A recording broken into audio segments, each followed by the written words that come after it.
How to increase tourism in any given country at any given city. Today we discuss.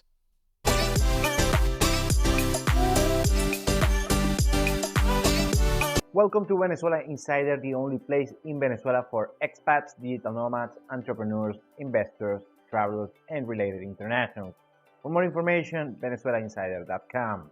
When we talk about tourism and how successful can be the touristic economy at any given city or at any given country, it's a tricky situation because tourism it's about people and it's more of an art that is science, increasing the tourism on any given territory.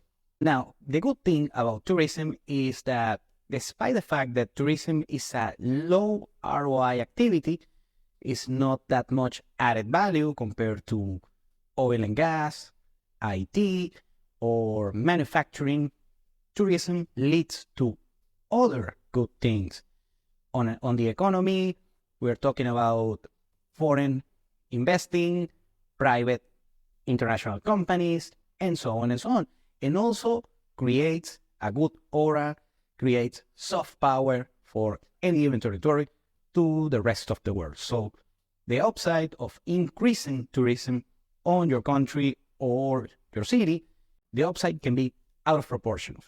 Today, we are going to discuss how increasing tourism at your country or at your city. Number one is services. If you want to increase people that visit your country or visit your hometown, you need to have something to offer. And of course, there are services. Could be something as simple as restaurants, cafes, and so on.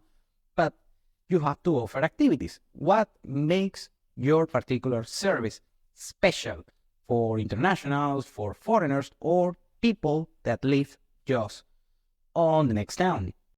Number two is infrastructure. You need the ways, create the ways, and reduce the frictions in order to increase the people that visit your hometown or your home country. So, of course, you need roads, you need good transportation, could be public, could be private. Of course, you need an airport or an airport nearby. You need, of course, eliminate the frictions in order to take the trip to visit your desired destination. Number three is legal frictions, and this is something that we learned during COVID.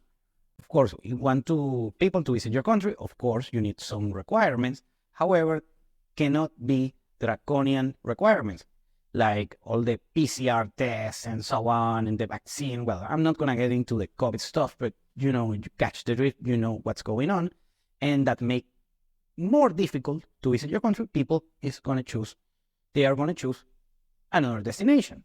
And also with the economic requirements and so on, you cannot be as draconian on that. Of course, you want the tourists that visit your country or your town, and they need to have some discretionary income possibilities in order to truly enjoy the services that you have on your destination. What ends up happening is that many times usually governments, this is a lot of bureaucracy, go one step ahead or many steps ahead. For instance, ridiculous requirements regarding visas and some other paperwork in order to enter the country. Like you see in the United States, for instance, it's a very hard visa to get. And many other countries have this very stupid and bureaucratic mindset. Well, bureaucrats many times are like that. You have to have a tangible, decent framework, but you cannot take it to an extreme and be draconian. You need to eliminate frictions, because what ends up happening is your country or your hometown is not special, because if you have, let's say, a beach town, there is a bunch of beach towns all over the world. So if any particular tourist wants to visit your country and your particular beach town, and there is a lot of frictions and requirements and visa requirements, so people are going to choose another beach town that doesn't require as much, paperwork and red tape in order to visit. Number four is experiences. Of course, you need experience, and that comes with the first thing that I said, that is services.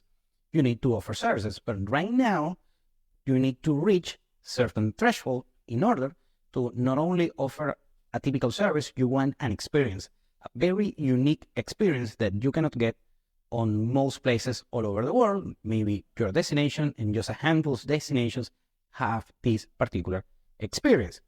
And well, I'm going to use a very cliche example. For instance, in Orlando, Florida, you have a bunch of theme parks, and visiting Orlando with the family and so on is going to have a unique experience, especially for families, large families with small childs.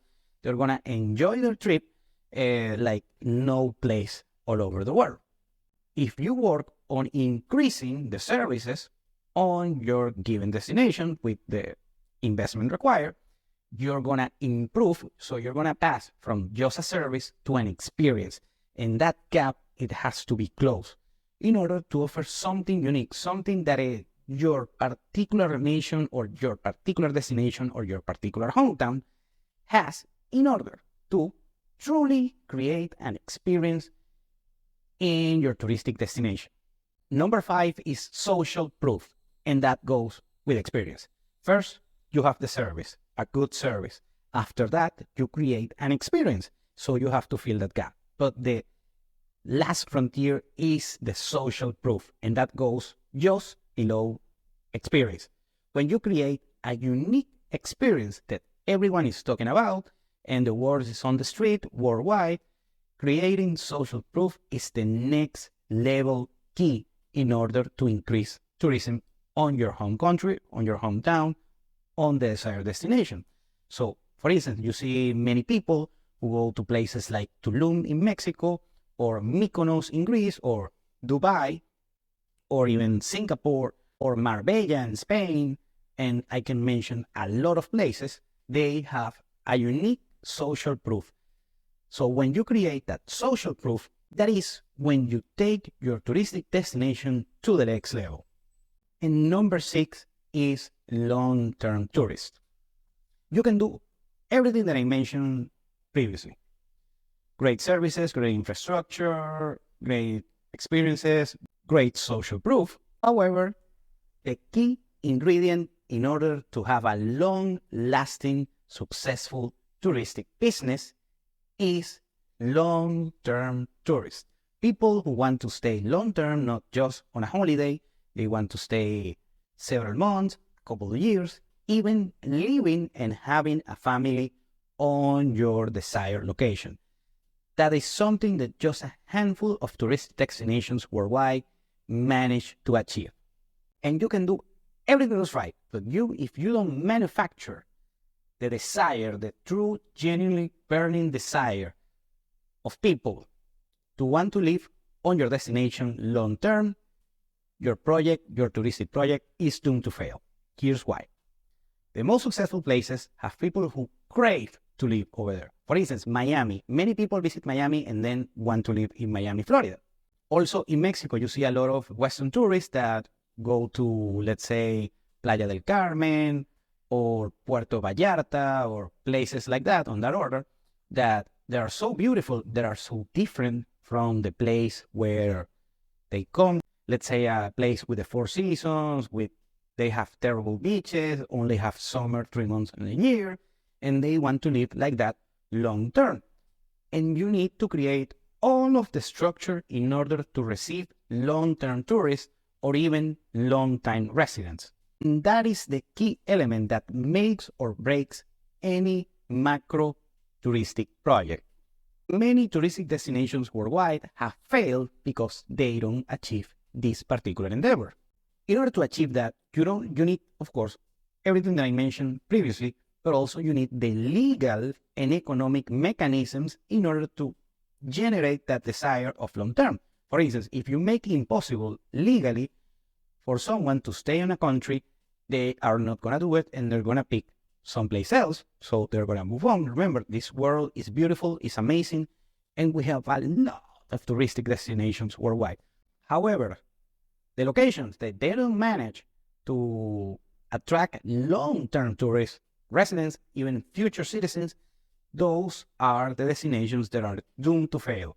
And they ends up happening that it's just a fad, just a trend that people fulfill just for a few days on a span, let's say 5, 6 years, and after that, the rest of the world moves on, and they don't want to do anymore, they don't want to visit anymore, and they just are left behind on the oblivion.